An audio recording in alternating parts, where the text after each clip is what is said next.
Boa noite a todas e todos. Espero que vocês estejam bem aí, todo mundo bem agasalhado nesse frio que a gente não está acostumado em Ribeirão Preto, né? Bom, vou começar me apresentando. Para quem não me conhece, meu nome é Bruno Lucas, eu sou professor de História aqui na Rede Municipal de Ribeirão Preto, já tem 5 anos. E esse ano de 2023 eu comecei a trabalhar no Centro Educacional Paulo Freire, que é o setor da prefeitura que cuida da formação de professores. Então, eu estou diretamente cuidando da formação dos professores de História, mas também fazendo parcerias aí com outras disciplinas. E hoje eu estou tendo a honra aqui de receber o professor Lages, que é especialista na história de Ribeirão Preto, para nós falarmos um pouquinho aí sobre a história da cidade. Quer falar um oi, pessoal? Lages, se apresentar? Ô Bruno, primeiramente agradecer aí o convite, a confiança, né? E realmente fico assim muito alegre, muito satisfeito, né, de estar podendo compartilhar um pouco, né, essa história tão bonita aí de Ribeirão Preto, né, para a rede municipal de ensino, né? Aliás, eu também sou da rede municipal de ensino, sou professor aposentado, né, da prefeitura, já tem quase 10 anos e desde a época do meu mestrado, né, em História pela Unesp de Franca, a gente vem se dedicando a essa temática, né? Na pesquisa, na docência e sempre que possível a gente tem contribuído também com formações aí, né? De professores e de outros segmentos que se interessam pela história de Ribeirão Preto, né? Então, eu só tenho que agradecer muito aí o seu convite, né? E vamos que vamos aproveitar aí o mês de junho, vamos aproveitar essa noite meio friozinha que está aí, né? Como você já destacou, né? Para a gente falar um pouquinho aí da história da nossa cidade, né? Bom, eu que agradeço, Lars, já começo também agradecendo por ter topado aí participar da nossa live. Inclusive, estou até com um dos seus livros aqui comigo, o Ribeirão Preto Revisitada. E hoje nós vamos falar então um pouquinho da história de Ribeirão Preto. Antes de começar, só 2 recadinhos. Essa live, para os professores da rede municipal, valida 2 horas do nosso TDC Plataforma, que é a formação online que nós fazemos no site. No final da live, nós vamos disponibilizar no chat, aí, nos comentários, o link do formulário, onde vocês vão entrar e preencher aí para contar a presença de vocês. Formulário bem rapidinho, coisa de 1 minuto. E o outro recadinho também, que qualquer dúvida ou comentário que vocês tiverem, podem ir escrevendo aí no chat também. Nós temos uma pessoa aqui no suporte que está olhando, acompanhando esses comentários. Eu estou acompanhando também na medida do possível.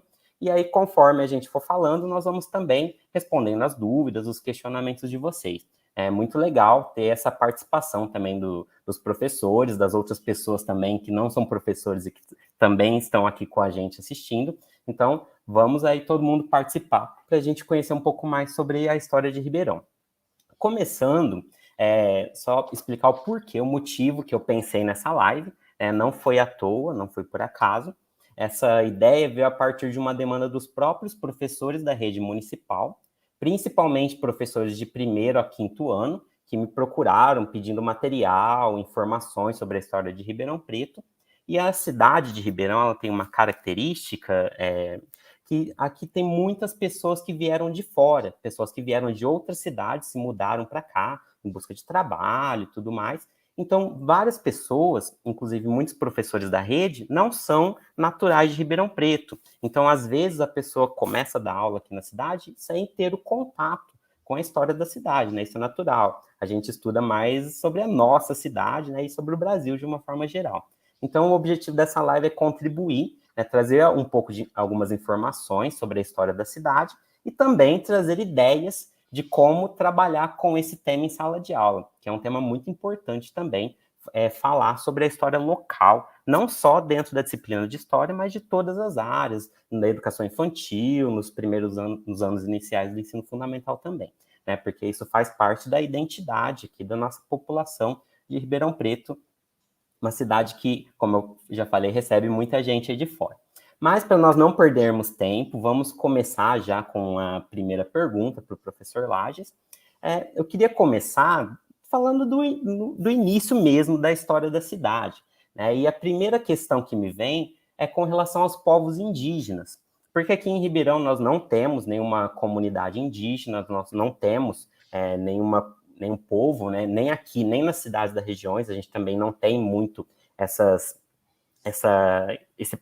história indígena, né? Informações sobre essas populações. Então eu começo perguntando, havia povos indígenas na região onde hoje é Ribeirão Preto, professor Lades, e se havia, o que aconteceu com esses povos? Bruno, claro, né?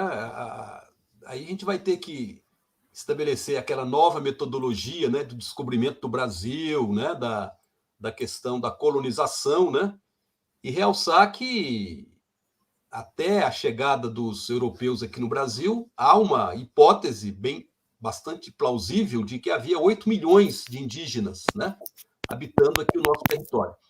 E a nossa região aqui do Nordeste Paulista, com certeza também teve povos indígenas, né? A gente tem na própria historiografia referências, né, da presença aqui dos caiapós, né, que é da nação indígena G, o Tapuia, assim conhecido também, né? Agora, se a gente pegar a história da colonização portuguesa no Brasil, a gente tem que obrigatoriamente fazer referência àquele movimento, né, de entradas e bandeiras, como a gente já, né, acostumou a estudar lá na escola, né? Eu, pelo menos, desde a minha escola primária, se falou muito em entradas e bandeiras, bandeirantes, aquela coisa, os sertanistas, na verdade, né? O pessoal que, por objetivos e por, vamos dizer assim, investimento pessoal, né, familiar, ou mesmo apoiados aí pela coroa, apoiados pelo governo colonial, eles armavam aquelas entradas, né, no território, exatamente no primeiro momento para aprisionar os indígenas, né? Então, veja que no século XV e XVI, todo o processo de interiorização, né, desse processo colonial foi exatamente buscando o índio como mão de obra escrava, né? Então, a nossa região também, com certeza, ela foi defasada, ela foi conquistada com esse objetivo pelos paulistas, né? Porque era justamente ali da Vila de São Paulo, de Piratininga, e do litoral paulista que saíam essas bandeiras ou essas organizações aí, né? Exatamente para não no primeiro momento não para buscar o metal precioso, o diamante, etc., mas para escravizar o índio. Aliás, pouca gente sabe que nos 2 primeiros séculos da colonização, o braço escravo era propriamente indígena e não africano ainda, né? Foi só a partir do final do século XVII, com o desenvolvimento aí da cana-de-açúcar, e que não foi aqui também, foi no Nordeste, né? É que nós tivemos um incremento maior da chegada dos escravos africanos aqui. Mas aqui na região Sudeste, basicamente, a mão de obra indígena ela predominou durante um período muito longo do início da colonização. E na nossa região também nós temos a presença aí, como eu disse, né, dos caiapós.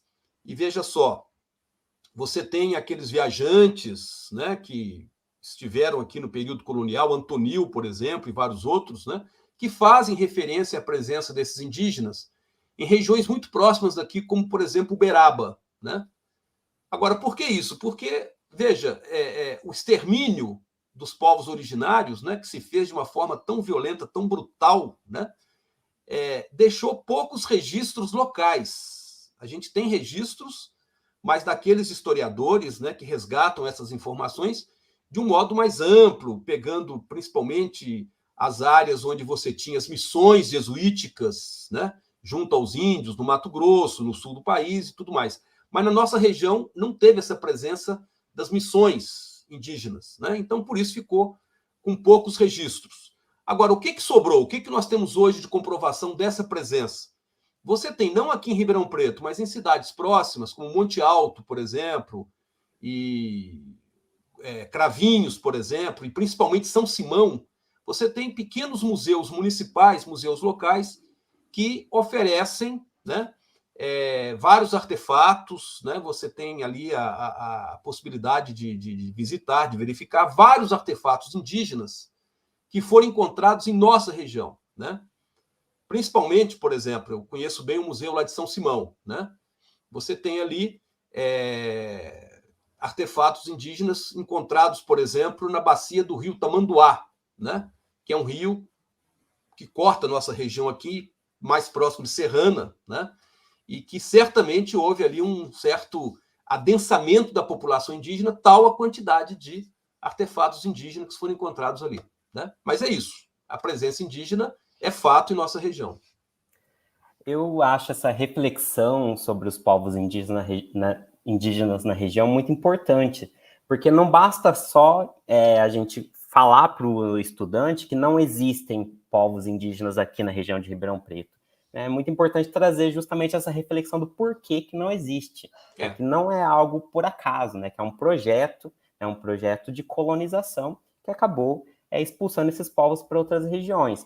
E com isso a gente não tendo essa proximidade com os povos indígenas, a gente acaba também achando que essa questão do uso da terra, dos indígenas, que isso já está resolvido, e muito pelo contrário, né? Embora na nossa região nós não tenhamos conflitos com populações indígenas por terra, se a gente vai para a região centro-oeste, para a região norte, né, esses conflitos são muito fortes e muito violentos. Né? Então essa reflexão ela é muito importante. Até porque você tem ainda uma presença forte da população indígena nessas regiões, né? Daí por conta toda essa questão que está colocada hoje aí do desmatamento, da questão ambiental, está intrinsecamente ligada à presença dos povos originários, né? Ô Bruno, só mais uma coisinha que eu queria destacar aqui. Por exemplo, você tem toda uma política oficial, né, que foi agora retomada pelo governo atual, né, de incentivar, por exemplo, esse resgate da cultura indígena, da cultura africana, né? Exatamente desses povos que foram subalternizados desde o processo da colonização, né? E destaco aqui, por exemplo, a Lei Aldir Blanc, mas também a Paulo Gustavo, né? Que está vindo aí, inclusive, para os municípios, está chegando aqui em Ribeirão Preto, a Secretaria da Cultura está organizando escutas aí em relação aos movimentos culturais e artísticos, né? Exatamente, vai sair bem próximo aí o edital para selecionar projetos culturais, né? E é interessante perceber que você tem um incentivo muito grande de que parte desses projetos, uma boa parte deles, focalizem a questão da cultura indígena, né? Mesmo que nós não temos uma presença tão forte aqui do resquício dessa cultura, né? Mas, de qualquer forma, bem-vinda, né, essa política de resgate dos povos originários, né? Sim, com certeza. E dando sequência no nosso papo, voltando aí para a história de Ribeirão Preto, a próxima pergunta é com relação à fundação da cidade, como nós conhecemos ela, né? Que eu estava pesquisando e vi que tinha uma certa dúvida com relação à data, quando seria comemorado o aniversário da cidade. Então, eu gostaria que você comentasse um pouquinho sobre isso, sobre o surgimento da cidade como nós conhecemos hoje, e também sobre o nome, né? De onde veio esse nome, Ribeirão Preto, né? Comentasse um pouquinho isso para nós. Essa questão do próprio conceito de fundação, né, entre aspas, da cidade, é um conceito muito polêmico, né? O que é, na verdade, a fundação, né, de uma cidade? Será que é um ato oficial, um decreto, né? Funda-se uma cidade em tal lugar, funda-se uma vila, né? Erege-se ali uma sede de um governo local, regional, né? Porque houve isso também. Salvador, por exemplo, né? Primeira sede do governo colonial, ela foi levantada através de uma carta, de um decreto, né, da coroa portuguesa. Mas agora o padrão, o que a gente percebe na grande maioria das cidades brasileiras, é que e é um padrão também importado de Portugal para cá no período colonial, né, é que quando havia necessidade de se erigir uma vila, né, com um governo local que pudesse organizar ali, né, as sociabilidades econômicas, sociais e religiosas, né, também. Então, sempre havia um grupo de proprietários rurais, né, que doavam uma pequena parcela de seu terreno. Doavam para quem? Para a igreja, né? Então, a igreja recebia esse patrimônio, era o chamado patrimônio da igreja, patrimônio eclesiástico, e aí sim a igreja autorizava, a igreja instituição autorizava a construção ali de um templo, né? a princípio uma capela, que depois podia se transformar numa matriz, né? Que era, evidentemente, a sede de uma paróquia, de uma freguesia, e a partir justamente dessa construção do templo é que se organizavam ao redor, né, as moradias, os locais de comércio, porque através de um sistema de aforamento, a igreja, a instituição, ela permitia a construção de moradias dentro do seu território, né? E assim a cidade ia crescendo, ia demarcadas ali as primeiras ruas, travessas, praças, né? Que geralmente não eram chamadas de praças ainda, eram largos, e o principal deles era sempre o Largo da Matriz, né? Que ficava em torno do templo, em torno da capela. Então ali você tinha a origem de um povoado que ia crescendo, ia se desenvolvendo, até que esse povoado era reconhecido, né, pelo governo colonial, como, ou mesmo depois da independência, né, pelo governo já do Império, como uma comunidade que poderia ter um governo próprio, né? Aí se constituía, então, a Câmara Municipal, né, que, na verdade, naquela época, reunia os dois poderes que nós temos hoje, o legislativo e o executivo local. Então, a Câmara também tinha funções não só legislativas, mas executivas e até judiciais, né? Então, aí o povoado passava a ser uma vila, que tinha, então, um governo próprio, né? Agora, no caso de Ribeirão, vamos chegar no nosso caso aqui. Por que 19 de junho é comemorado o aniversário da cidade, né? Próxima segunda-feira, né, Bruno? Teremos um feriado comemorativo ao aniversário da cidade. Porque foi justamente nesse dia, 19 de junho de 1856, que o juiz que tinha jurisdição aqui, em Ribeirão Preto, e onde ficava esse juiz, né? O juiz de Casa Branca. Então, imagina, foi o juiz de Casa Branca, no dia 19 de junho de 1856, autorizou a demarcação desse território que havia sido doado à igreja por parte de 6 fazendeiros e suas esposas, né? Aí, nas nossas obras e de outros vários historiadores aí da cidade, você tem a relação desses 6, né? Que são, por isso, então, considerados oficialmente os fundadores de Ribeirão Preto, porque foram aqueles que doaram o território para a igreja. A igreja, então, construiu o seu templo, a sua capela de São Sebastião, né? Onde hoje nós temos aí a fonte luminosa da Praça 15, né? E logo a seguir a demarcação das primeiras ruas, as primeiras travessas em torno da capela e o aforamento, né? Para que as pessoas que tivessem interesse pudessem construir dentro desse território as suas moradias, né? Esse patrimônio da igreja aqui em Ribeirão Preto corresponde exatamente, mais ou menos, né, a essa área que fica no chamado quadrilátero central, as 4 avenidas, né? A Jerônimo Gonçalves, a Independência, né? A Francisco Junqueira e chegando quase lá na 9 de julho. Não dá para falar que é 9 de julho, mas é um pouco abaixo, mais ou menos naquela região ali da rua Rui Barbosa. Então, tudo que ficava aí no meio era território, era o patrimônio da igreja. E o que restou disso hoje, né, Bruno? É bom sempre destacar. O que restou desse patrimônio da igreja hoje? Restou justamente que, como é território originário da igreja, um terreno originário do domínio eclesiástico, né? Todas as transações de compra e venda de imóveis nessa região do patrimônio, você paga uma taxa à Igreja Católica em Ribeirão Preto, de 2% sobre o valor venal do terreno, né? Então, é mais ou menos isso a sua pergunta, né? Porque o 19 de junho, lembrando, inclusive, que quando você tem essa doação do patrimônio, essa demarcação oficial, 3 anos depois, a região já estava com uma população bastante grande, espalhada, evidentemente, na região toda, né? Então, esse povoamento tem uma outra história, né, mais antiga ainda, uma população rural dispersa em toda essa região aí que vai constituir, né, depois o município de Ribeirão Preto. Daqui a pouquinho quero falar mais um pouco sobre isso, né? Da organização demográfica que está junto com a organização fundiária, quer dizer, a posse da terra tá junto, não dá para separar isso do povoamento da própria terra, né?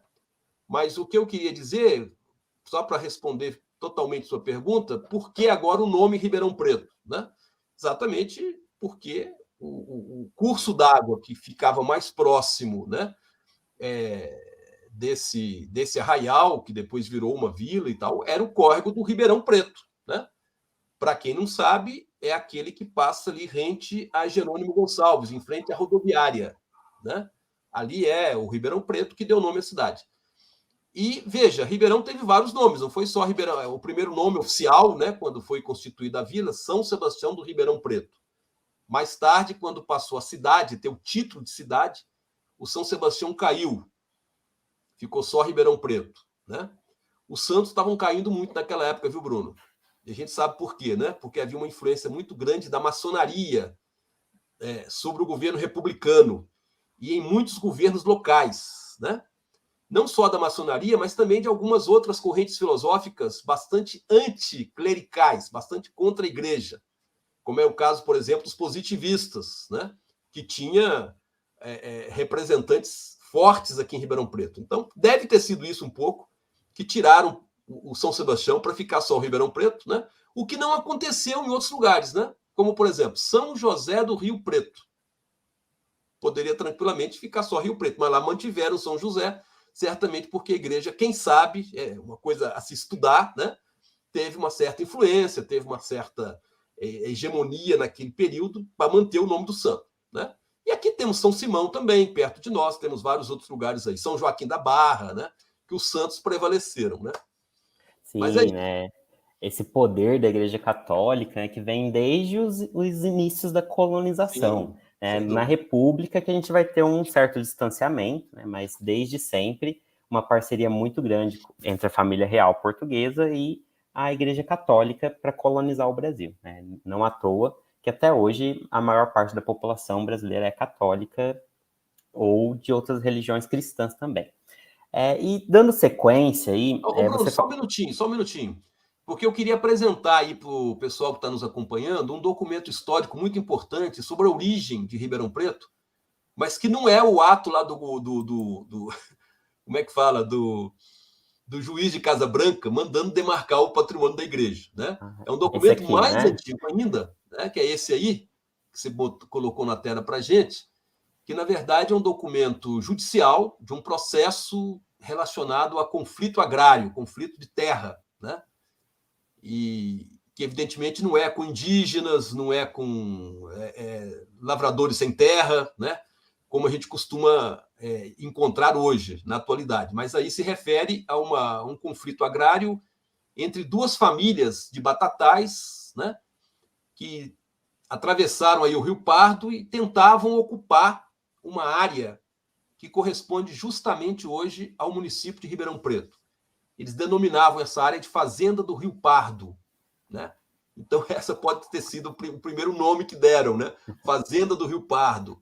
Depois, quando tinha lá na frente o pequeno povoado, foi chamado também de Barra do Retiro, fazendo referência ao outro curso d'água, que é o Retiro, menor do que o Ribeirão Preto, né?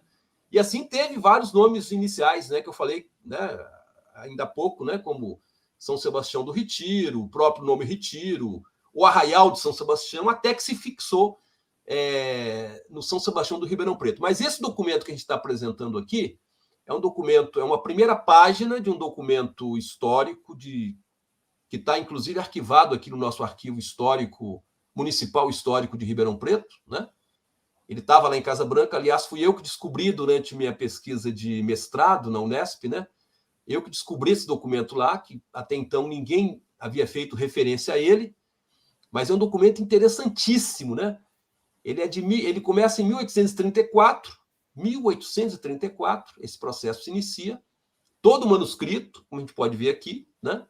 E se encerra em 1842. Né? Duas famílias, como eu disse, brigando pelo domínio dessa região, levaram o caso para a justiça decidir. Né? Essas duas famílias eram os Dias Campos e os Reis de Araújo. Né?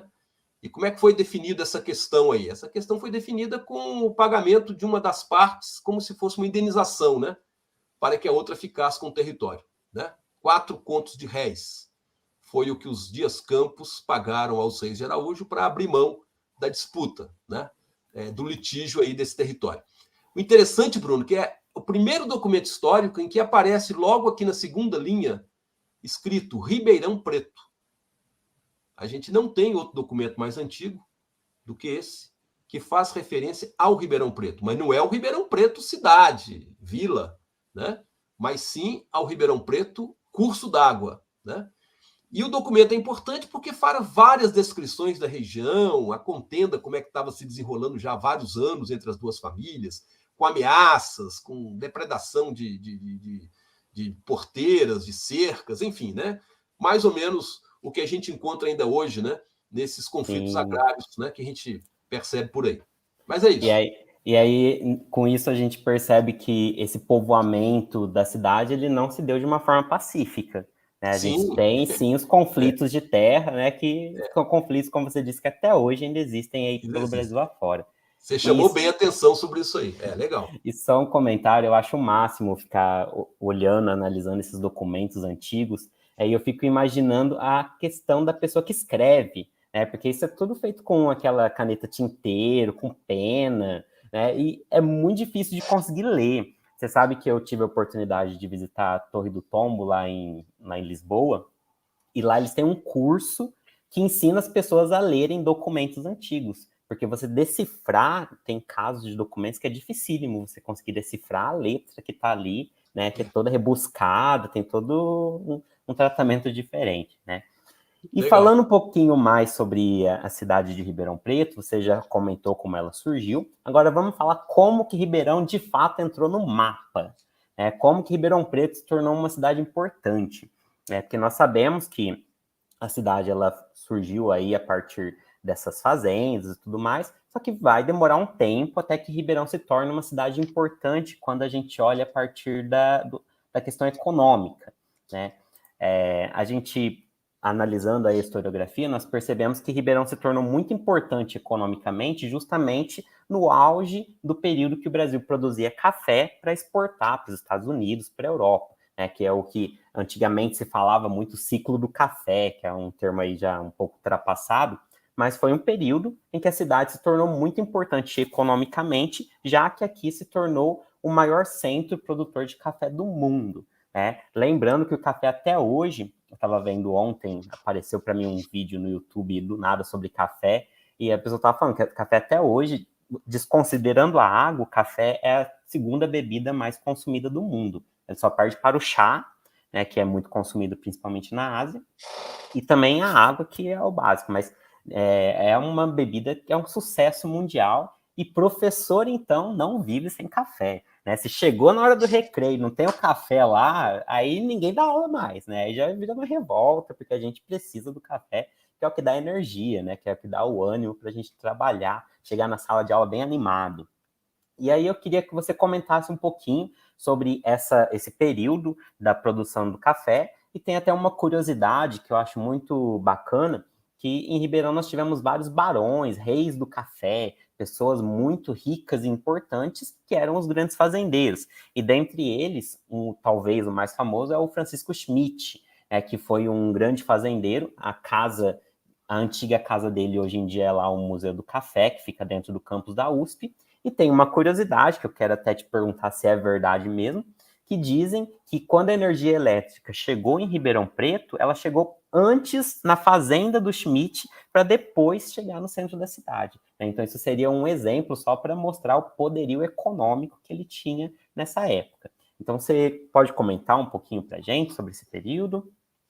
Veja que na historiografia a gente percebe assim que o momento em que Ribeirão Preto, como você bem colocou, né, entrou no mapa definitivamente, né, e ficou conhecida até como o Mar de Café, o Mar Verde, né, capital mundial do café, né, e outras denominações.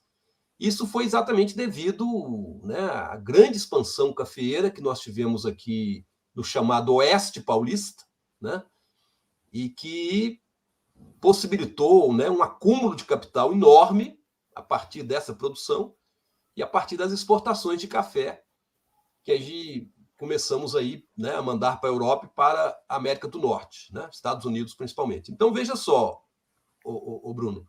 Quando foi que isso realmente aconteceu? Então, vamos contextualizar essa importância de Ribeirão Preto exatamente naquele período, né, em que o café se expande a partir de um pouco antes da independência, a partir da vinda da família real portuguesa, né, em 1808.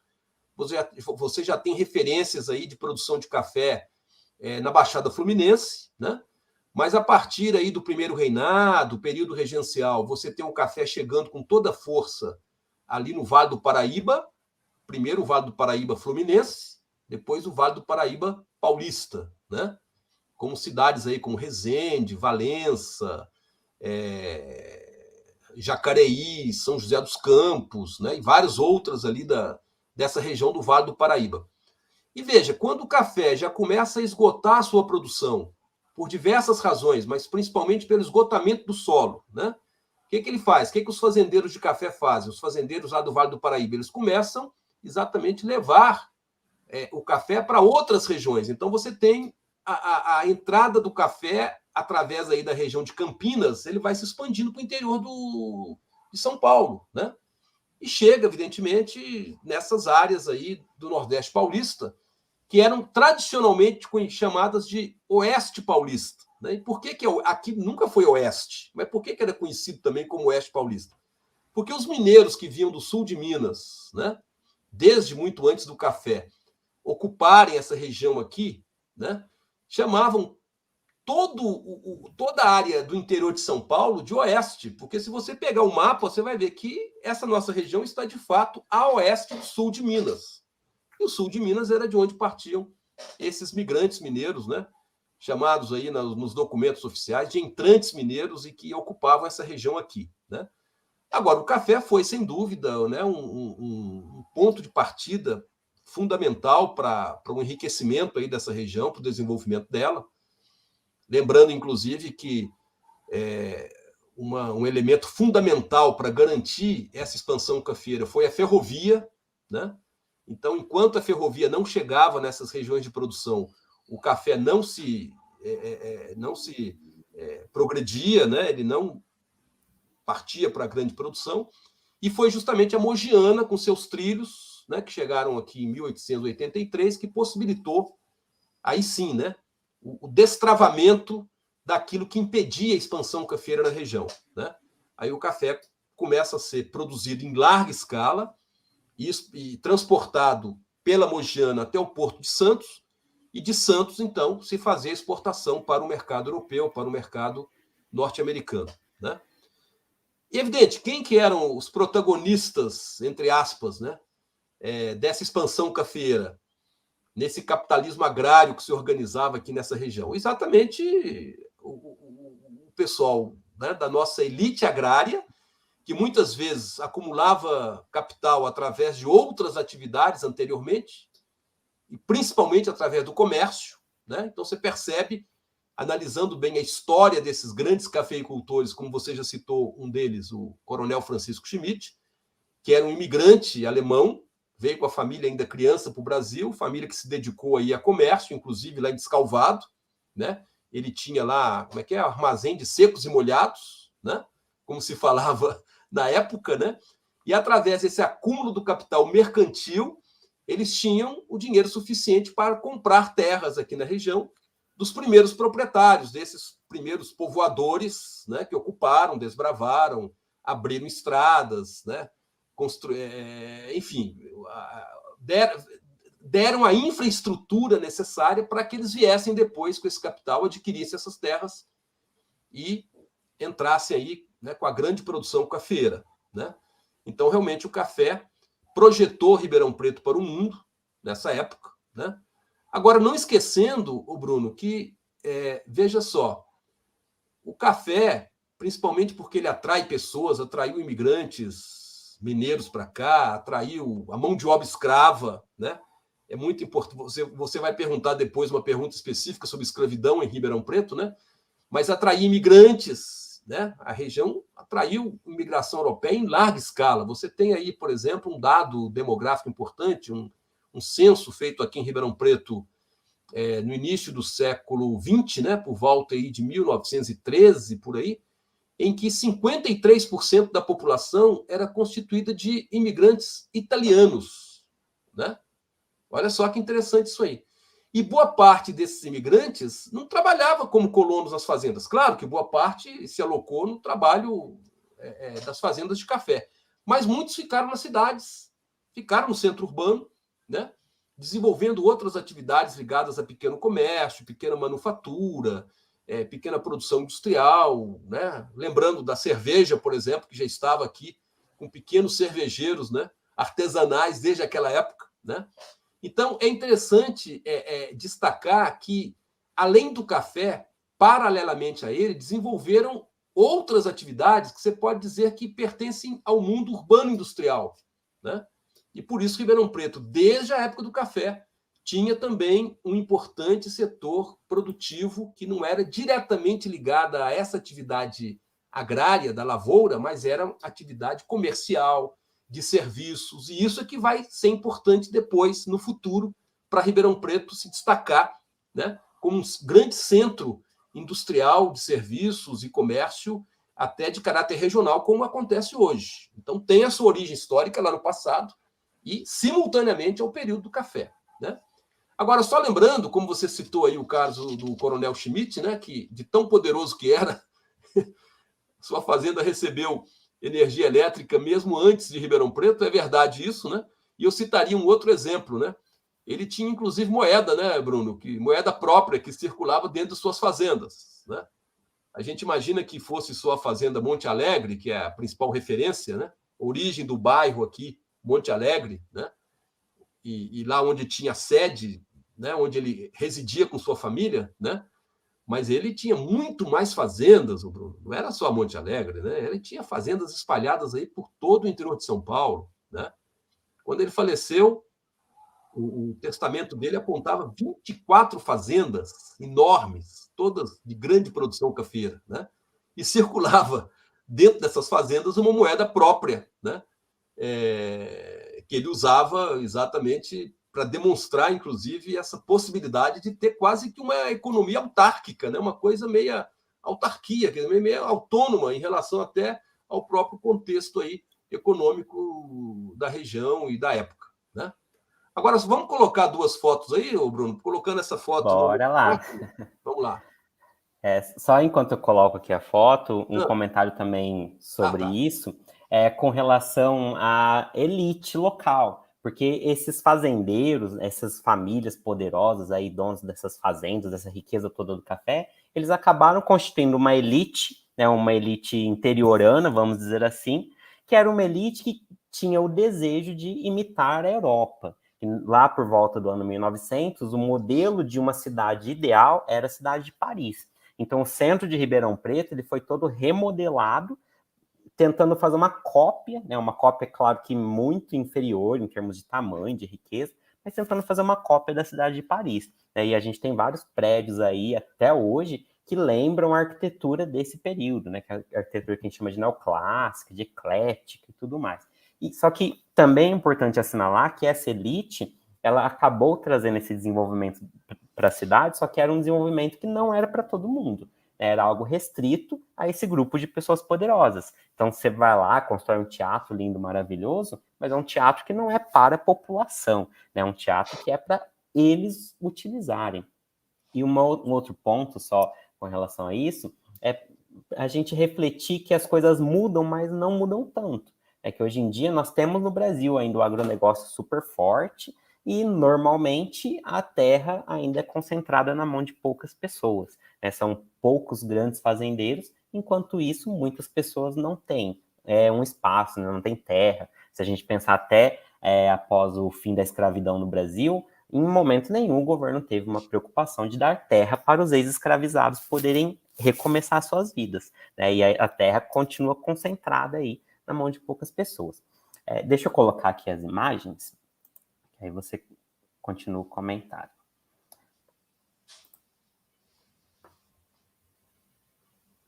Tem uma Apareceu outra, aí? A4. A4. Essa aí, né? Lembrando aí a sede da Fazenda Monte Alegre,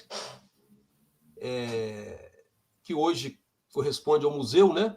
O Museu Histórico de Ribeirão Preto, fechado já há vários anos, né? Por problemas aí de infraestrutura, de logística, né? Mas que tem um acervo fabuloso, né? Em referência à história da cidade.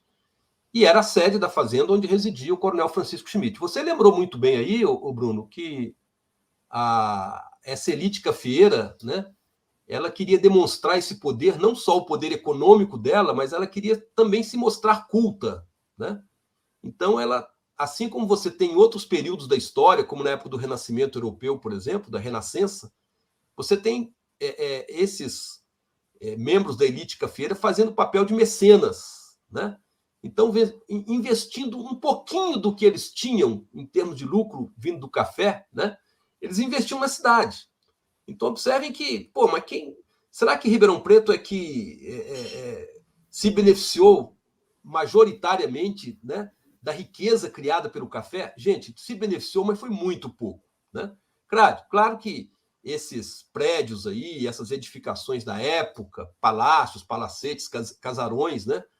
Grande parte deles já demolidos, mas alguns resistem ao tempo e à ação dos homens, né? E você tem aí a Casa de Camilo de Matos, por exemplo, que é bem representativa dessa época, né? Você tem o próprio Palácio Rio Branco, que foi sede da municipalidade, né? E você lembrou bem que havia uma tendência de imitar, uma tendência muito forte de imitar, por exemplo, aquela cultura eurocêntrica, né? Reproduzindo aqui exatamente aspectos dessa arquitetura, por exemplo, né? Então você tem o Palácio Rio Branco inspirado na fachada de duas outras sedes de municipalidade ao redor de Paris, né? Então Paris era a grande referência, a França era a grande referência, né? E nessa época do café especificamente, a grande injeção de capital, né? Nesse aspecto aí de demonstrar esse poder econômico que se travestia também de poder cultural foi no Teatro Carlos Gomes, né? Que existia exatamente ali na continuidade da Praça 15, né? Do lado oposto ao Teatro Pedro II, que vai aparecer mais tarde, bem já no final do período cafeeiro. A gente vai voltar a falar um pouco disso aí, né? Mas então o Teatro Carlos Gomes, que foi a grande alavanca da urbanização da região central da cidade, ela recebeu investimento muito forte, por exemplo, do próprio Coronel Francisco Schmidt, né? O principal patrocinador, o principal doador privado para a edificação do Carlos Gomes foi o Coronel Francisco Schmidt, tá? Então, para ilustrar aí a sede da Fazenda Monte Alegre, e a outra imagem, o Bruno, a imagem 1.1, olha aí. Não. Essa aí, né? Que é uma imagem que a gente pode identificar bem, né? Esse casarão aí do Coronel Quinzinho da Cunha, né? Você tem uma esquina aqui, né? Que é justamente a esquina que a gente tem hoje, onde você tem hoje o edifício de Ederiksen, na esquina do Calçadão da General com a rua, aliás, é calçadão dos dois lados, né? A General esquina com a Álvares Cabral, né? Ah, então aqui é aquele local onde tem o antigo... Tem um museu no meio do quarteirão e do lado tem o de Ederiksen. Eu não tinha reconhecido o local pela foto. Aqui é exatamente onde você tem hoje o edifício de Ederiksen. Só que o de Ederiksen, ele não ocupa só esse espaço do casarão aí, do Quinzinho da Cunha, porque ele vai até na esquina da São Sebastião, né? Então, o de Ederiksen era quase que aliás, é um centro comercial, quase que um shopping center da época, né? Mas aqui nessa esquina, ocupada pelo de Ederiksen hoje, é onde residiu o Coronel Francisco Schmidt. E interessante perceber também que os negócios desses cafeicultores, eles não se resumiam apenas a essa questão propriamente de produzir café para exportar, né? O nosso querido Carlo Monte aí, ex-professor aí da Barão de Mauá, né, investigou muito os negócios do Coronel Quinzinho da Cunha, né? Então os caras eram pluriativistas em termos aí de negócios, né? Tinha o café, né? Mas tinha também um comércio, tinha finanças, tinha investimentos em vários negócios diferentes, né? O que fazia com que esse domínio econômico ele fosse muito penetrante na sociedade, né? Então, esse domínio econômico se travestia num domínio político também, daí o coronelismo, né? E o nosso coronelismo aqui de Ribeirão Preto ele foi exemplar, né?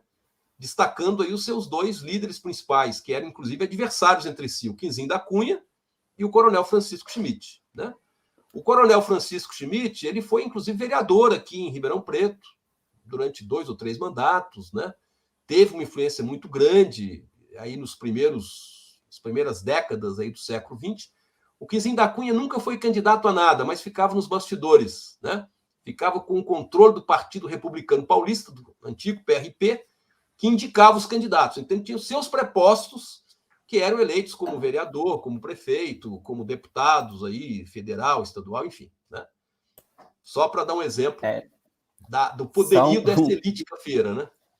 Só um comentário, a gente falou muito desse modelo europeu que se tentava seguir, né? Isso é perceptível até nas roupas que as pessoas estão usando na foto. Né? Porque nesse calor que Ribeirão Preto faz, os homens de terno branco ainda, pela foto, aparentemente é um terno branco. Aí você pensa, além de a pessoa estar morrendo de calor, ainda tem a questão da terra roxa, né? Muita poeira aqui, como que mantém esse terno branco, Bruno, aí? Terno, gravata e chapéu, né? O chapéu fazia parte da indumentária também, né? Todos eles. É essencial. Ô Lages, tem muitas perguntas aqui no chat, o pessoal está gostando bastante da sua aula, está elogiando bastante, então eu vou aos poucos inserindo algumas questões que o pessoal fez aqui que não estão no nosso roteiro, mas uma das perguntas que foi feita aqui no chat é com relação aos bairros de Ribeirão Preto. Quais bairros surgiram primeiro? A gente sabe muito bem que na cidade os bairros também são separados de acordo com o poderio econômico da pessoa, né? Então você pode comentar um pouquinho sobre os primeiros bairros, qual a origem? Observe o seguinte, você tem, como eu já disse antes, uma população rural bem espalhada em toda a região, mas você teve uma primeira concentração, um primeiro adensamento, né? Justamente ali onde hoje nós temos a Praça Barão do Rio Branco, né? Onde tem o Palácio Rio Branco, hoje tem lá a antiga Casa de Câmara e Cadeia, onde funciona hoje o Museu da Imagem e do Som. Foi ali que tudo começou, né? Parece que ali tinha um conjunto de 10 ou 15 casinhas, que era ali o povoado, o Arraial do Retiro, da Barra do Retiro, etc. Né? Agora, você tem também outras pequenas concentrações, né, rurais. Por exemplo, na região ali, vamos supor, do bairro República. Né? Então, você tem um primeiro... O República é um dos bairros mais antigos, né? Que depois foi engolido pela Vila Virgínia. Né? Agora, bairro, como, vamos dizer assim, como a gente conhece hoje, né? Com ruas, com praças, enfim. Né? Você tem a Vila Tibério, que fica ao lado do centro. Você atravessou o Ribeirão Preto, você já entra na Vila Tibério. Né? Então, você tem Vila Tibério, Campos Elíseos, que são os bairros que são assim limítrofes com a região central. Né? Então, acredito que esses dois podem servir de referência juntamente com a Vila Virgínia, mas não a Vila Virgínia lá em cima, mas aquela parte mais próxima do Ribeirão Preto, que hoje corresponde ao bairro da República. Né?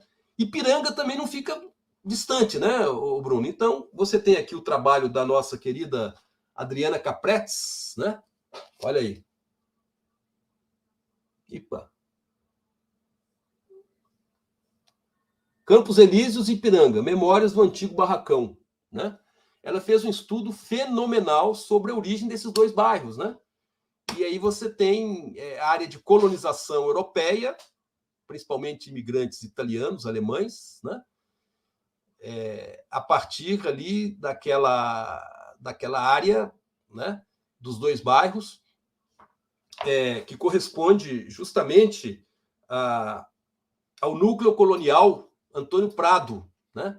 Então, foi um projeto de colonização oficial para poder alocar trabalhadores europeus. Né? Então, foi uma iniciativa oficial do governo do Império. Olha, do governo do Império, você tem outros núcleos coloniais como esses em outras cidades aí de São Paulo. Né? Mas aqui o nosso se localizou em toda essa região norte da cidade, que abrangia Campos Elíseos, Ipiranga, e vai lá para os Quintinos, para os Simeones, né, por toda aquela região, quase chegando lá no Rio Pardo. E dentro dessa área do núcleo colonial, você tinha um núcleo urbano. Esse núcleo urbano foi justamente os primeiros quarteirões ali em volta da Avenida Dom Pedro, né, na entrada do Ipiranga. Então é muito interessante esse trabalho, né, da Adriana, para a gente conhecer, inclusive, os primeiros povoadores, os primeiros moradores do Ipiranga, né? E, aliás, o nome, né, o primeiro nome que toda essa região recebeu, que era Barracão, né? Por que Barracão? Por conta da estação ferroviária chamada Barracão, que deu nome aos 2 bairros limítrofes. Por isso que o Ipiranga era conhecido como Barracão de Cima e o Campos Elíseos conhecido como Barracão de Baixo, né? Agora, sempre houve muito preconceito, viu, Bruno, com relação a esse nome de barracão, né? Coisa, né, de população marginalizada, barracão, quer dizer, é bem diferente dos palacetes, né, que nós temos na região central da cidade, né? Por isso que havia, inclusive, pressão, né, de parte da população que não aceitava muito esse nome de barracão para mudar o nome desses bairros, né? E foi no início dos anos 1960 que se fez espécie de uma votação, né, de uma coisa semelhante assim, lá no Ipiranga, para poder dar um outro nome diferente que não fosse Barracão de Cima. Aí deram o nome de Ipiranga em homenagem a um time de futebol que havia, né? E, evidentemente, Campos Elíseos, imagina, adotou também um nome importado de Paris, né? Champs-Élysées, principal avenida da capital francesa, né? Para substituir o nome Barracão de Baixo, né? Mas são as histórias, né, que a gente tem aqui na cidade, né? Lages, uma outra pergunta que várias pessoas fizeram é com relação ao seu livro, que eu mostrei aqui o seu livro Ribeirão Preto Revisitada, e tem muita gente perguntando onde compra, onde consegue o seu livro, ou algum outro livro também sobre a história de Ribeirão Preto, que a gente sabe que não é tão fácil assim encontrar material. Gente, o Ribeirão Preto Revisitada, né, ele foi um projeto cultural que nós apresentamos em 2015 no PROAC, foi aprovado, né, no PROAC ICMS. Então, na verdade, foi contribuição de ICMS de algumas empresas da região que possibilitou a edição, né, do Ribeirão Preto Revisitada, através, então,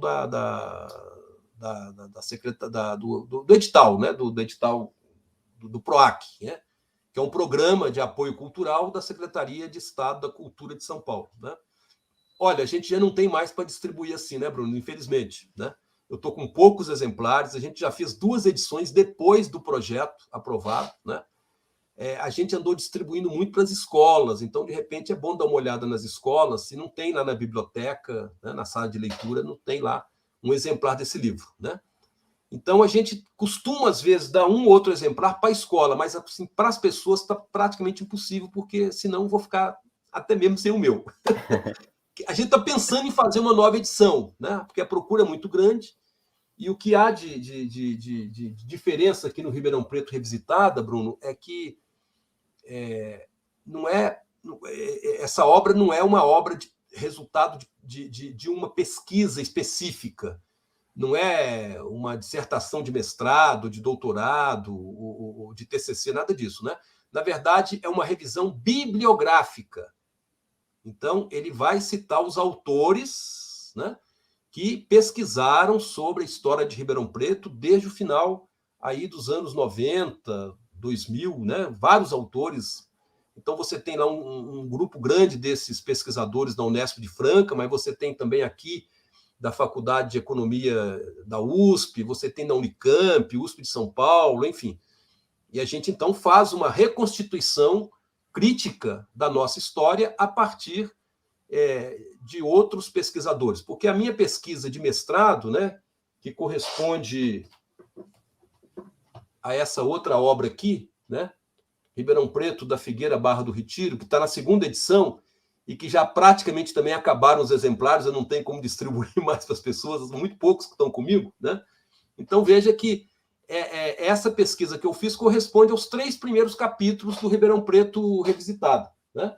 Mas são 13 capítulos, né? Então, o restante é justamente citando essas obras, fazendo um pequeno resumo, um pequeno comentário do que a gente tem assim de produção acadêmica sobre a história da cidade de Ribeirão Preto, e não só de Ribeirão, mas da região também. É difícil, às vezes, você separar o que é propriamente Ribeirão Preto do que é da região, né? Está muito implicado isso aí. Bom, então procure na biblioteca das escolas, e também, se o professor Lages tiver algum aí sobrando, que puder doar para alguma escola, a gente tenta ver o que a gente consegue fazer aí, mas vamos dar sequência aqui, porque tem muita Bruno, coisa para falar. só uma coisinha, peraí. Agora é o seguinte, quem quiser ter acesso ao livro, está no meu blog, todos eles, tá? Então vai lá, ó, www.professorlages.com.br. Você encontra o Ribeirão Preto Revisitada, você encontra o Ribeirão Preto da Figueira Barra do Retiro e outros vários textos que a gente andou escrevendo nesses anos passados aí. Então, repetindo, ó, www.professorlages.com.br. Tá tudo lá no blog. Tá também no nosso chat o endereço, então ótima dica, tendo a versão online facilita bastante para os professores aí procurarem. E dando sequência, então, à nossa entrevista, agora eu vou fazer uma pergunta que é uma pergunta mais polêmica, né, um tema mais delicado para a gente falar, que é com relação à escravidão em Ribeirão Preto.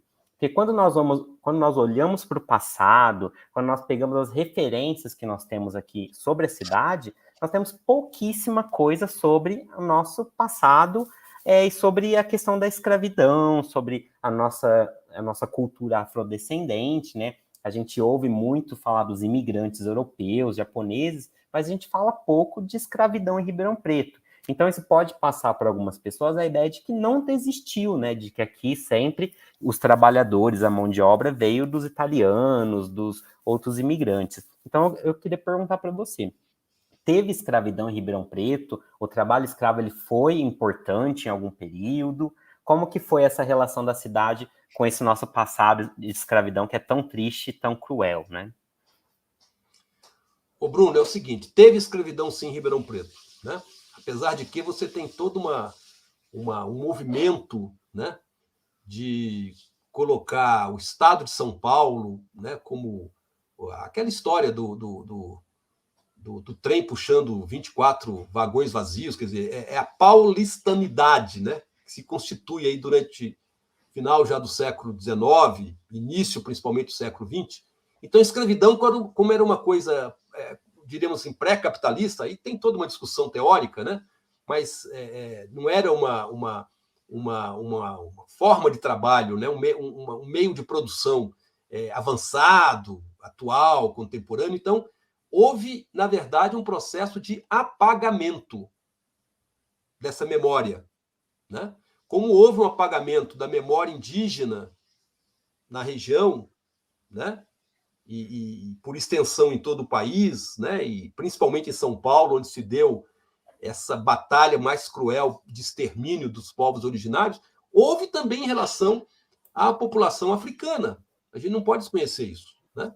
Então, os registros, por exemplo, são difíceis de ser encontrados, né? Porque já foram destruídos, né? Você tem poucas referências, né? Nos autores que escreveram, por exemplo, sobre a história da província de São Paulo, do estado de São Paulo, né? Porque havia sempre essa tendência de apagamento da memória. Agora, houve escravidão, sim. O deslanchamento da produção cafeira na região dependeu da mão de obra escrava africana, e se não fosse africana, da mão de obra escrava disponível de outras regiões do país, e por uma certa questão de decadência econômica, por exemplo, falei já do Vale do Paraíba. O café no Vale do Paraíba foi todo produzido pela mão de obra escrava. Quando você tem o declínio da produção cafeeira no Vale do Paraíba, vários escravos foram vendidos pelos seus senhores para os cafeicultores aqui do Oeste Paulista, né? Então vieram escravos principalmente do Vale do Paraíba e do Nordeste, né, que já vinha de uma decadência econômica desde muito tempo, desde o declínio da produção açucareira, né? Então você tem algumas referências, né? Por exemplo, o Bruno, o João Franco de Moraes Otávio, né? Um dos primeiros grandes cafeicultores aqui da região. Ele vai produzir o café com mão de obra escrava. É justamente ele que vai vender as terras depois para o coronel Francisco Schmidt, né? A fazenda Monte Alegre, por exemplo, foi constituída a partir de terras vendidas pelo coronel João Franco, né? Conta-se, inclusive, uma lenda, né, que pode ser uma lenda urbana, de que quando o imperador Dom Pedro II visitou a região, visitou Ribeirão Preto, Batatais, para inaugurar a Mogiana, os trilhos da Mogiana que chegaram aqui em 1883, né, fazia parte da programação da presença aqui do imperador a concessão do título de barão, né? Então, nós teríamos o primeiro barão do café, porque é interessante que a região não tem nenhum barão do Ribeirão Preto, por exemplo, não tem nenhum barão do café, como você tem dezenas lá no Vale do Paraíba, Paulista e Fluminense, né? E quem seria o agraciado? O agraciado seria justamente o coronel João Franco, né?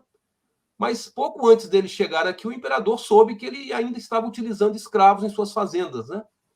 E para não entrar na polêmica, que já era muito forte, imagina, era a última década da escravidão no Brasil, né? O grande problema político, a grande discussão política que dividia opiniões, polarizava o país naquela época, era o problema da escravidão, né? O imperador, então, não quis conceder o título de barão ao coronel João Franco, né? E ele acabou não sendo, então, o primeiro ou único barão do café na região, né? E logo depois ele acabou se desfazendo das fazendas, vendendo as fazendas para o Schmidt, né, e para outros, etc. Né? Mas é isso. Lembrando, inclusive, que o fundador da Vila Tibério, né, Tibério Augusto Garcia de Sene, era justamente genro, né, do João Franco. E ele herdou uma parte dessas fazendas, onde ele fez um loteamento que deu origem à Vila Tibério. Aliás, Vila Tibério comemorando esse ano 130 anos, né? Teve festa aí no final de semana, nas duas praças ali do bairro, né? E, bom, mas sobre Vila Tibério tem muita coisa ainda para falar, não é o caso da nossa live aqui. Né? E é sempre bom ressaltar, inclusive tem até um livro aqui que fala sobre isso, que é do Laurentino Gomes, chama Escravidão. São 3 livros, na verdade. E ele fala muito sobre a questão de que nós não podemos olhar para a Princesa Isabel assinando a Lei Áurea, que acabou, né, oficialmente com a escravidão no Brasil, nós não podemos olhar isso como um ato heróico, muito pelo contrário. Né, se nós olharmos pelo todo o período que a família real esteve no poder aqui no Brasil, a base de sustentação da família real era justamente a escravidão. Então, o Brasil demorou tanto tempo para se tornar uma república justamente porque os grandes fazendeiros, né, aí a gente pode até incluir os barões do café, eles preferiam apoiar o rei em troca de o rei manter a escravidão.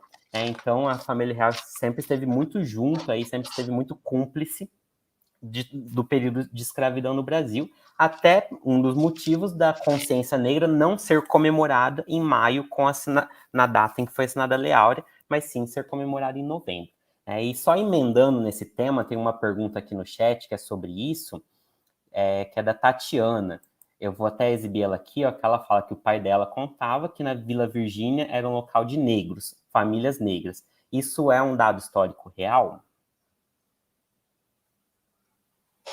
Olha, eu não tenho assim nenhuma informação mais específica. Se, por exemplo, você tinha na Vila Virgínia uma concentração maior de famílias negras, né? Ou se isso aconteceu por algum motivo especial, né? Mas veja que a população negra, e aí a gente pode estar passando outra imagem aí, a imagem letra A.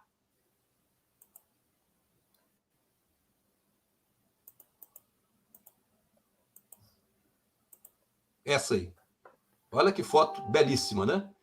Você tem aqui trabalhadores, observem que boa parte deles negros, né? Que eram exatamente trabalhadores numa fazenda de café aqui da região de Cravinhos, né? Observem as sacarias aqui, né, de café, já prontas para o embarque. Você tem aqui um trilho que chegava até a fazenda, então você tinha as fazendas servidas pela ferrovia, então não precisava transportar o café até a estação, o café já era recolhido dentro da fazenda. E você tem aqui os trabalhadores, é uma foto aí, né, bem do final do século XIX, inclusive crianças trabalhando, você tem um trabalho infantil aí também, demonstrando nas fazendas, né? E com certeza essa população de origem negra que está aqui, ou foram escravos ou foram filhos de escravos, né? Então, observem que esse período da formação inicial de Ribeirão Preto é um período muito próximo da escravidão. Então, por isso, você tem realmente uma parcela grande da população, né? E você tem, inclusive, censos da época. O primeiro censo de 1872 aqui em São Paulo, você tinha cerca de 20% ainda da população registrada como população de origem afrodescendente, né? Depois dos primeiros censos do Brasil já independente, você tem um percentual grande de população negra aqui na região. O que mostra que teve escravidão aqui em nossa região. Mais uma comprovação disso. Agora, especificamente da Vila Virgínia, eu não sei te dizer assim com certeza. Tá? Bom, dando sequência aqui, agora uma outra pergunta que também veio do pessoal dos comentários é com relação aos imigrantes, né? Com relação aos imigrantes, que nós sabemos que depois que houve a abolição da escravidão, o governo brasileiro, naquela época, já finalzinho do reinado, início da República, o governo brasileiro não teve nenhum interesse em integrar os ex-escravizados na economia. E a solução encontrada pelo governo para suprir a mão de obra foi trazer imigrantes de outras partes do Brasil. Né? Eu comento muito com meus alunos, principalmente do 8º ano, que estuda esse período da história brasileira, falando principalmente aí sobre os italianos. Né? E aí, quando eu falo sobre os italianos, eu sempre dou exemplo em sala de aula das comidas típicas, né? Várias comidas, pizza, macarrão, que aqui nós adoramos a hora do jantar. Nós adoramos, né? E isso vem dessa tradição italiana. Então, eu queria que você comentasse um pouquinho também sobre os imigrantes. Foram só italianos que vieram para cá? Foram povos de outras regiões? Como eles se adaptaram aqui, né? Quais são as heranças que eles deixaram para nós? Tá bom. Ô Bruno, veja só, a chegada aqui dos italianos, dos europeus, vamos começar pelos europeus, né? Depois eu entro especificamente em algumas nacionalidades. Mas a chegada aqui dos europeus, né, que vieram trabalhar na região, não só nas fazendas como colonos, mas em outras atividades também, inclusive atividades urbanas, né? Está diretamente relacionado à questão do café e à questão da ferrovia. A ferrovia facilitou a chegada dessas populações europeias até o interior, porque até então elas ficavam muito concentradas ali, até onde ia a última estação, né? Até por uma questão de comodidade de transporte, né? Então você tem a chegada maciça dos italianos no litoral, Santos, né? Depois a própria capital, Casa do Imigrante, por exemplo, né? Lá em São Paulo e tudo. Aqui, então, dependeu também da ferrovia a partir de 1883. Tanto que, no primeiro censo do Império de 1872, você praticamente não tem imigrantes aqui na região. Você tem 3 ou 4 famílias de origem italiana, mais fora de Ribeirão, nas cidades vizinhas, em Sertãozinho, por exemplo, né, do que aqui. E, sem dúvida, foi a expansão cafeeira que foi o grande atrativo, né, dessas populações para a região, né? Sem dúvida nenhuma. Agora, dos europeus, quem se destacou? Já disse até um exemplo aqui de um censo da época, né, que mais da metade da população do município de Ribeirão Preto era constituída de italianos. Então, majoritariamente eram italianos, mas a gente tem também uma população portuguesa, de origem portuguesa, muito grande que veio para cá. Você tem alemães, austríacos, né? Você tem até populações da Europa do Leste, né? Você tem, por exemplo, uma referência aí de trabalhadores húngaros que foram, né, simplesmente despejados aí do trabalho na região aí próxima de Batatais e que ficaram aí completamente a Deus dará, né, sem alimentação, sem roupa, enfim, né? Você tem referências muito cruentas em relação a esse trabalho, né? Muitas pessoas acham até descabido falar que é semi-escravidão, né? Mas era uma herança de escravidão tão forte que esses imigrantes herdaram, que a situação de vida deles aqui como colonos era uma situação, né, de verdadeiros proletários rurais, né? Completamente à margem aí dessa produção da riqueza, né? Muito explorados, muito judiados, né? Vamos dizer assim. Então não era fácil a vida desses imigrantes aqui na região, né? E veja, e você tem já uma historiografia bastante grande que explora essa temática, né, da população imigrante em nossa região, né? Você tem vários autores aí que já se debruçaram a respeito disso, e eu me lembro aqui, por exemplo, né, uma das primeiras obras que levantou essa polêmica aqui, né, Coronéis e Carcamanos, né, do Kevenato, né? E você tem justamente ele expondo muito bem a condição aí dos imigrantes italianos quando eles chegavam aqui em Ribeirão Preto na estação do Barracão. Então é interessante como é que Ribeirão Preto, desde o início, teve 2 estações. E as 2 estações, ô Bruno, já demarcavam muito bem essa diferenciação de classe social. A estação central, né, lá na Baixada, onde hoje se situa ali a rodoviária, o posto de saúde central. Vamos localizar essa foto aí para a gente, ô Bruno? A imagem parece 5 ou 2, não sei. A estação da Mogiana foi demolida nos anos 70. Só um minutinho. Ela foi demolida, parece que em 72, 73, né? É a anterior, você passou. Essa aí, né? Olha aí, uma linda fachada, inclusive, né? Estação da Mogiana, na entrada da Vila Tibério. Ela se situava justamente ali onde terminava a rua General Osório. A General Osório terminava em frente à entrada, né, da estação da Mogiana. Então, aqui desembarcavam, por exemplo, o pessoal que vinha de São Paulo, o pessoal que eu digo, os coronéis, os cafeicultores, os homens de negócio, os financistas, os comerciantes, né? É o pessoal de terno, que você identificou na outra foto lá da casa do Quinzinho da Cunha, né? Todo mundo terno branco, gravata, né? Com como é que fala? Um guarda-chuva, uma pasta, né? Carregando dinheiro, documentos, com certeza. Eles desembarcavam aqui. Os trabalhadores europeus não desembarcavam aqui, ô Bruno, desembarcavam antes. Antes do trem chegar aqui, eles desembarcavam lá na estação do Barracão. Tem uma foto aí da estação do Barracão também, né? Que está lá na entrada do Ipiranga até hoje. Localiza aí para nós.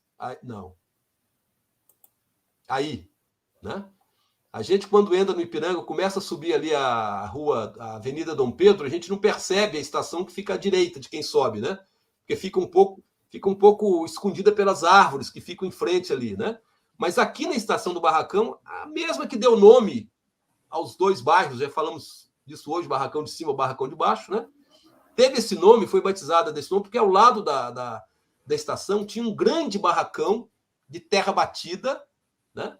Onde os imigrantes ficavam ali, eles eram recebidos ali, fazia uma verificação ali de saúde rapidamente, né, pelos funcionários ali da municipalidade, da área de saúde, e ficavam ali à espera da chegada dos carroções, né, puxados aí por carro de boi, que os levavam até as fazendas para se fixarem ali como colonos. Né? Gente, então, eu os estou trabalhadores chocado. embarcavam aqui, e não na estação da Mogiana. Você vê como é que já tinha uma diferenciação social, até mesmo nessa logística do desembarque aqui na cidade. Né?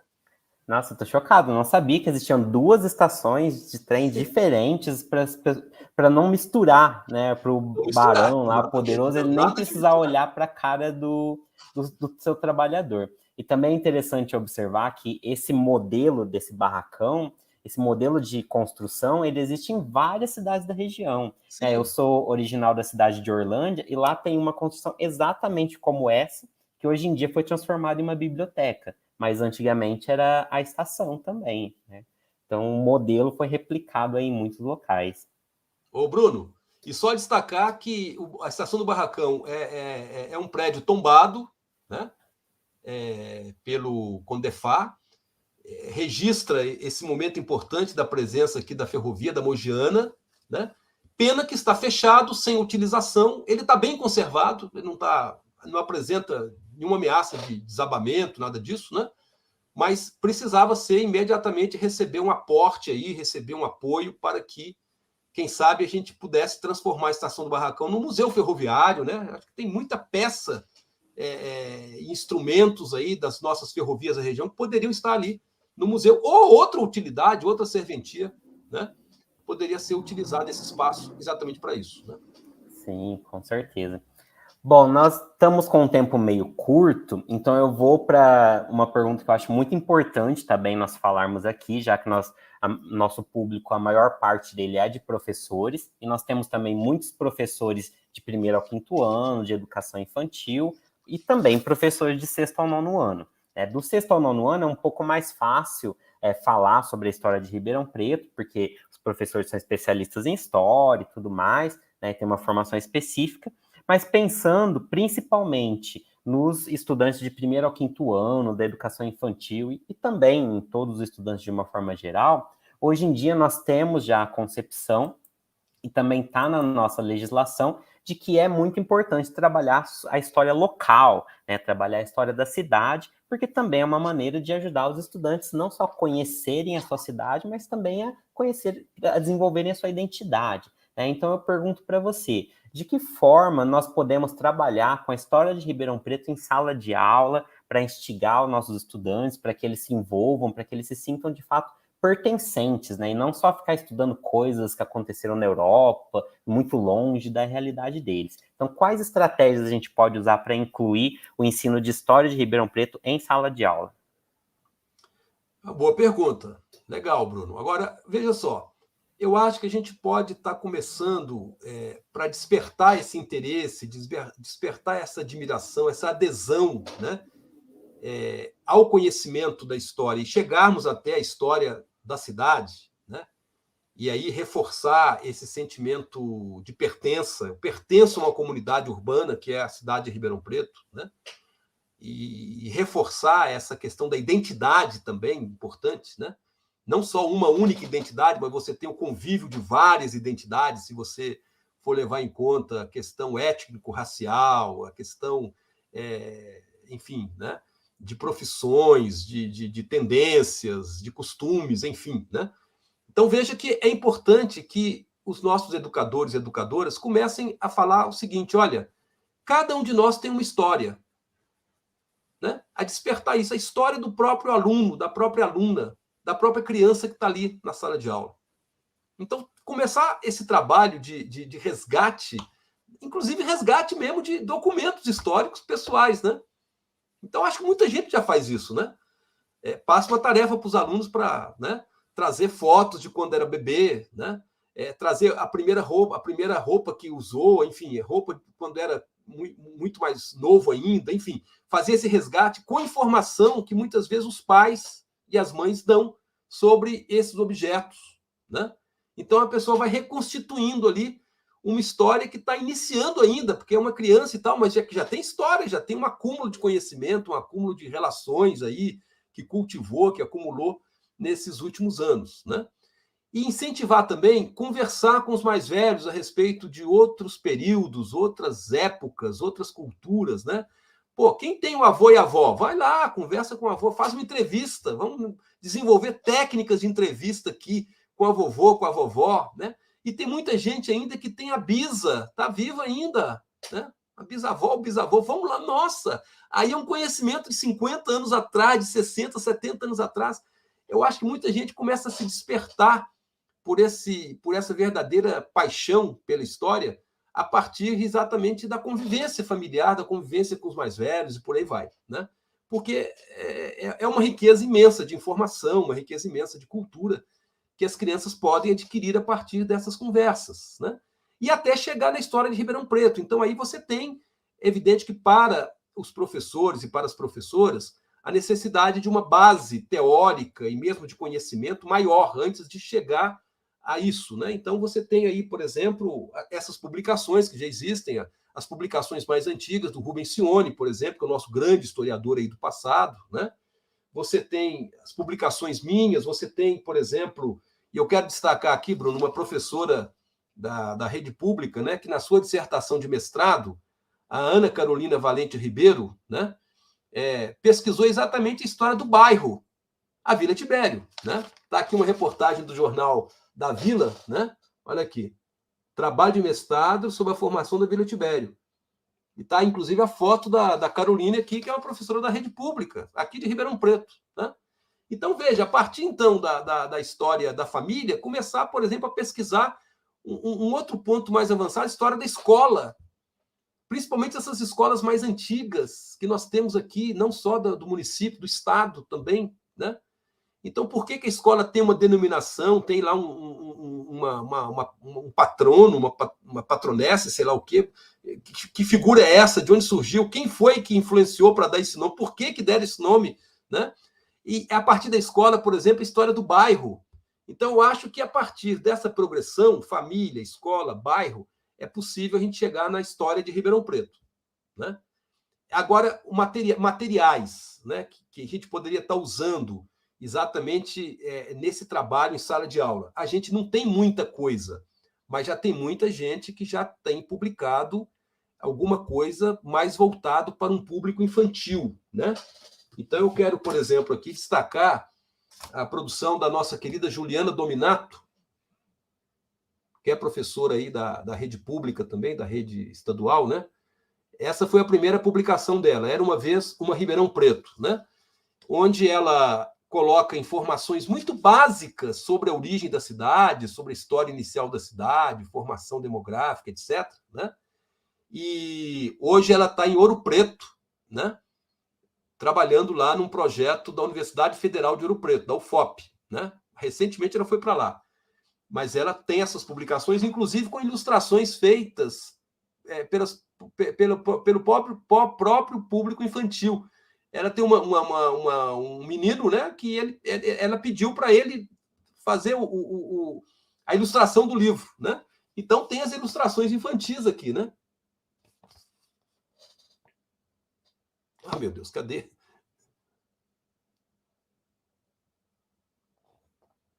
E assim várias outras páginas. Olha, né? que bacana. A segunda obra dela é aqui, Bacana, né? muito legal. Olha só, Era Uma Vez Uma Ribeirão Preto com cheirinho de café, onde ela explora todo esse assunto, toda essa discussão que nós tivemos aqui hoje a respeito da produção cafeeira, com as suas implicações aí demográficas, econômicas, culturais, artísticas, políticas, etc. Né? E aqui também você tem ilustração de criança, né, nessa obra, né? Já misturando com fotos de época, né? Fotos de personagens, fotos de paisagens, de prédios tombados ou não aqui em Ribeirão Preto. Inclusive tem aqui, por exemplo, a Estação da Mogiana, né? Que nós comentamos aqui. Ela publica aqui na produção dela também. Né? Muito interessante, muito interessante. Agora, eu não sei se tem disponível assim para... Né? Parece que ela chegou a fazer algum contato, Bruno, com a própria Secretaria Municipal de Educação, na época que ela estava publicando, né? Isso já tem uns 2 anos, mais ou menos, para ver se dava para divulgar mais intensamente esses livros junto às escolas, né? Porque eu sei que a edição inicial que ela fez era muito pequena, então não dava para ter uma distribuição maciça, né? Outra coisa, Bruno, já que nós estamos falando do material disponível aí, né? Olá, só te interromper um minutinho para avisar o pessoal que a lista de presença já está no chat. Né? Então, a lista de presença é para os professores da rede municipal. Né? Os demais convidados que estão assistindo não precisa preencher. Tá? Isso é só para um controle nosso dos professores da rede que estão acompanhando. Então, entrem e preencham lá rapidinho. Continuando, você tem, por exemplo, uma produção aqui do Alexandre Azevedo. Muita gente conhece, o pessoal das escolas conhece muito o Alexandre Azevedo, porque ele é um premiado autor de literatura infantil, né? É uma obra dele sobre o Teatro Pedro II, com linguagem infanto-juvenil, com ilustrações, inclusive, infantis, né? Em toda a obra dele. Aqui mais focado na questão cultural da cidade, do teatro, etc. Né? Você tem, por exemplo, olha aqui, obra magnífica aqui da Tatiana Adas Galo, Uma Tarde com Sabor de História. Uma publicação de história de Ribeirão Preto voltada para o público infantil. E ela é professora nossa também aí da rede, né? Então, eu acho muito interessante quando o próprio pessoal que está na lida da sala de aula, está no chão da escola, como se fala, né? Resolve entrar para essa questão aí de divulgar, de publicar, né? De pesquisar uma metodologia própria para trabalhar, né? História de Ribeirão Preto e patrimônio cultural histórico junto ao público infantil, principalmente essa faixa aí que a gente sabe que a grande maioria do pessoal que está nos acompanhando aqui hoje pertence, né? principalmente os anos iniciais aí do ensino fundamental, né? E, por último, ano passado, o Bruno, você teve a revista Revide lançando Ribeirão Preto das Crianças, né? Que foi, sem dúvida, uma obra muito interessante do nosso querido Arnaldinho, que é professor da Rede Municipal de Ensino, professor de História, o Arnaldo, né? Mas parece que ele já se aposentou da Rede Municipal ou ele se aposentou do Estado, não estou lembrando, mas ele é das duas redes, né? O Arnaldo. E você tem também o Ângelo, né? O Ângelo Davanço, que foi quem fez a pesquisa e o texto. E o Arnaldinho foi o ilustrador, porque ele é o exímio quadrinista, né, cara? E juntaram os dois, o Ângelo Davanço e o Arnaldinho, para poder, junto com a revista Revide, para poder publicar Ribeirão Preto das Crianças, que eu achei, foi lançado ano passado, na Feira do Livro do ano passado, né? Eu achei muito interessante, muito ilustrado, muita imagem, muito colorido, né? Pouco texto, inclusive, em comparação com a quantidade de imagens e de ilustrações, né? Mas é isso. Não sei Muito legal. Não sei se eu respondi o que você estava imaginando que eu pudesse responder. Não, obrigado pelas dicas, é isso mesmo. Você tocou num ponto que eu acho importantíssimo, que é no sentido de fazer o estudante entender que ele tem sim história. Eu vejo, na minha experiência de sala de aula, a partir do 6º ano, eu via que muitos estudantes não entendiam isso, eles achavam que só tem história quem é rico, quem é famoso, quem é poderoso. Então, eu martelava muito isso com eles. Você tem a sua história e você precisa valorizar isso e preservar, né? Se identificar com ela, você pertence a essa história, né? Exatamente. E nós temos a nossa história individual e temos também a nossa história coletiva. Como você disse, a história da escola, a história do bairro, a história da cidade. Então, a gente deve sim valorizar isso para que o estudante não saia da escola achando que história só serve para estudar coisa velha e sem graça. Para ele conseguir entender que a história ela é muito mais do que isso. A história ela usa o tempo como uma ferramenta de estudo, mas a história é a disciplina que faz nós nos entendermos como pessoa e nos entendermos na sociedade. Então é muito importante a gente estar sempre valorizando isso. Só para finalizar, então, no mês que vem, o mês de junho, o curso que eu coloco lá na plataforma para os professores, que a gente fala de módulo plataforma, né, o curso que eu faço todo mês, no mês que vem, o tema é justamente esse, História de Ribeirão Preto. E aí eu vou tentar conseguir algum desses materiais que você apresentou, né? Claro que eu tenho que ver a questão de direitos autorais, mas se eu conseguir algum desses materiais, eu consigo disponibilizar para os professores lá na plataforma também, junto com o curso do mês de julho. Mas não vou prometer nada, porque isso não depende só de mim. Tem que conversar primeiro com o autor e tudo mais. Mas muito bacana as dicas que você deu, as referências que você mostrou. E, infelizmente, nosso tempo já está acabando, né? Ô, Bruno, só um detalhe. Tem três Claro. imagens que nós não passamos aí. Vamos passar só para finalizar. Vamos, rapidinho, vamos sim. A imagem B. Essa já falamos, né? Vamos para essa imagem aqui, B. ó. Eu falei rapidamente do Teatro Carlos Gomes, né? Que existiu ali na atual Praça Carlos Gomes, que é contígua, fica ao lado da Praça 15, né? E veja que esse teatro, ele foi alavanca, como diz, né? A Valéria Valadão, a nossa grande arquiteta, historiadora também, que estudou aí a urbanização de Ribeirão Preto, né? Ela vai dizer que o Teatro Carlos Gomes foi o início, né? O ponto de partida, a alavanca da urbanização, do embelezamento, inclusive, da região central da cidade. Ele foi inaugurado em 1897 e demolido em 1944. E ele, sim, que recebeu aportes, né, de capital para a sua construção, grandes aportes, principalmente dos cafeicultores, se destacando o próprio Coronel Francisco Schmidt. Então, isso aí é expressão, sim, do poderio econômico dos cafeicultores. Agora, o atual teatro, né? Está aí outra foto dele também, deve ser a imagem C. E ele foi demolido por quê? Tem algum motivo especial? Veja, você não tem naquela época, boa pergunta, você não tem naquela época todo o movimento preservacionista que nós temos hoje. Não só de entidades, movimentos, coletivos, né, que se organizam em função da defesa da memória da cidade, do patrimônio cultural dela e tudo mais, inclusive representada através dos conselhos, como nós temos aqui o COMPAC, né, Conselho de Patrimônio e Preservação da nossa cultura local, você não tem naquela época. Então veja que um belíssimo prédio desse, só porque apresentava algumas rachaduras, porque estava ameaçando desabar ali uma parte do telhado, alguém já falava, olha, vai cair na cabeça de alguém, vai matar todo mundo, então desaba, vamos demolir. E demoliram. Né? Então você não tem naquela época, inclusive, nenhuma legislação muito rígida que pudesse garantir a preservação desses patrimônios, né? Como nós temos hoje, a questão do tombamento, tem toda uma regulamentação, é muito polêmico, porque interfere na questão do domínio privado da propriedade, mas, de qualquer forma, você tem algumas garantias, alguns entraves, né, para não deixar continuar acontecendo o que já aconteceu aí durante muito tempo. Agora, o outro teatro, né, Bruno, o nosso Teatro Pedro II, ele já não representa mais, aí que eu queria fazer essa diferença entre os dois teatros, o Pedro II já não representa mais o poderio da elite cafeeira. Tá? O Pedro II já foi um investimento privado, um investimento direto da Companhia Paulista, né, da Cervejaria Paulista.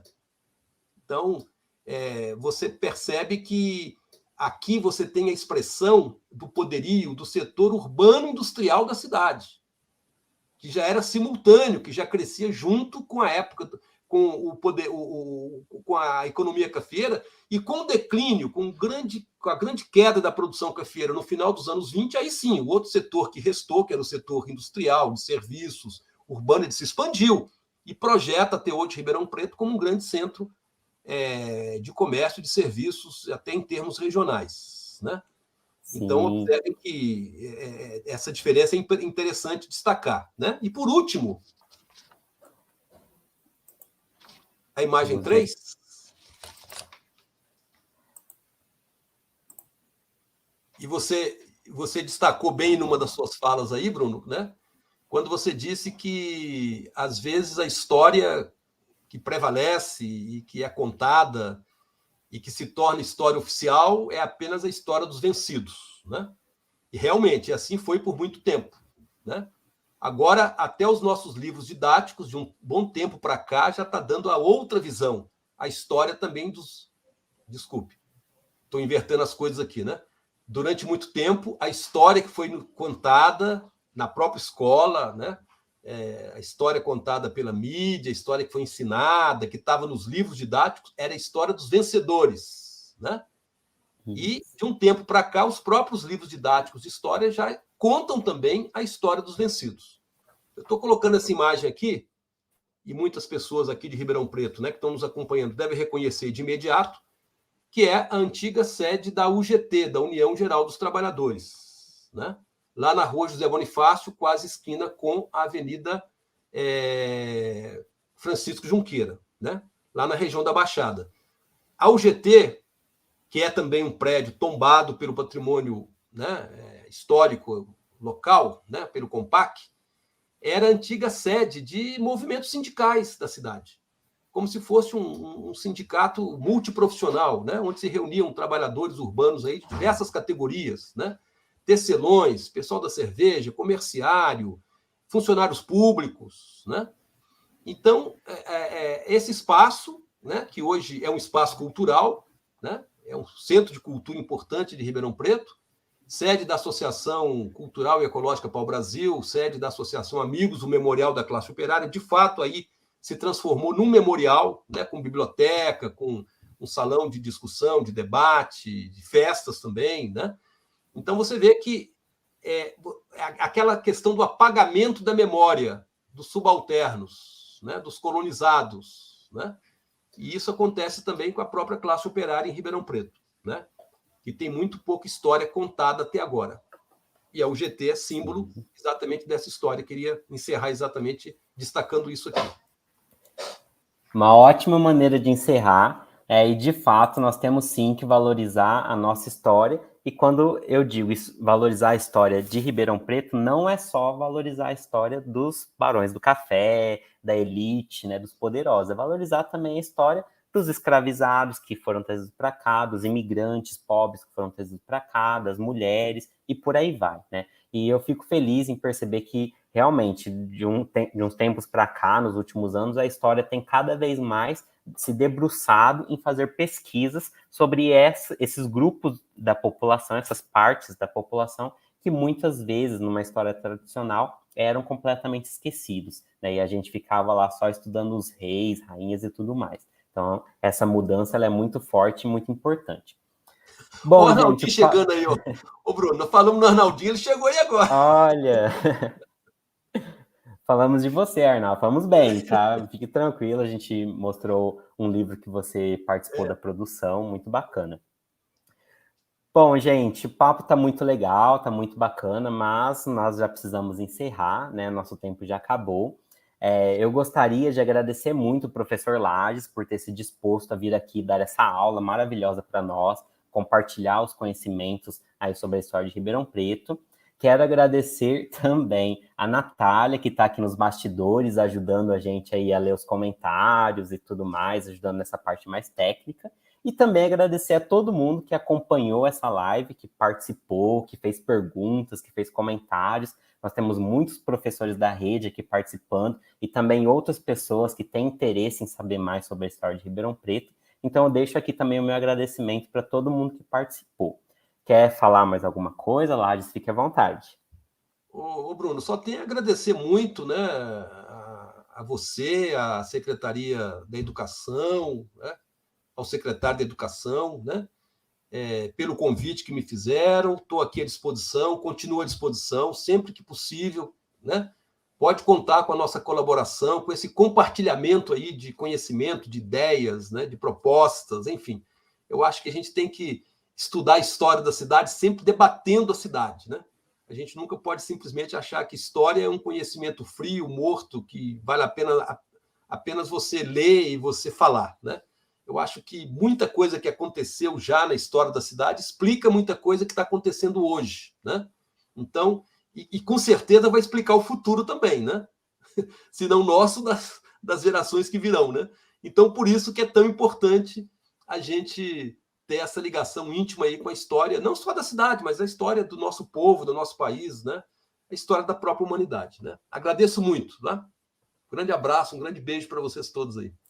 Muito obrigado. Então, mais uma vez, obrigado a todo mundo que acompanhou a live e até uma próxima, né? Vamos aí, quem tiver ideia de temas também, coloque lá no formulário. Espero que a gente tenha outras oportunidades também para falar mais sobre a história de Ribeirão Preto e quem sabe até não fazer visitas na região central da cidade, né? Seria muito legal.